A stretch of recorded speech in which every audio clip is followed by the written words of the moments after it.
Pani profesorka Balalová učí na gymnázium v Púchove.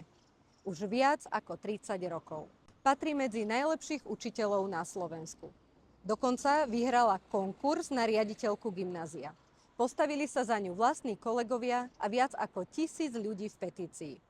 Napriek tomu ju predseda Trenčianskeho samosprávneho kraja Jaroslav Baška odmietol vymenovať.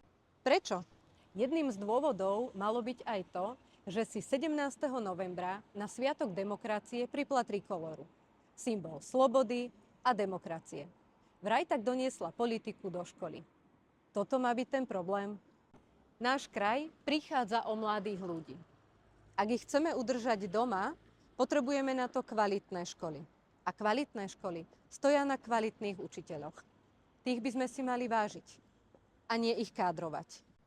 S pani profesorkou Balalovou sa nepoznáme. Ale keď mocní trestajú slušných ľudí za názor, nemôžem byť ticho.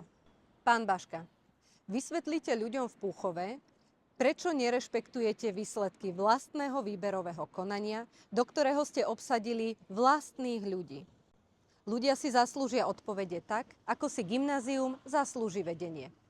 Opäť sa zas ukazuje, že je čas zmeniť smer v našom kraji.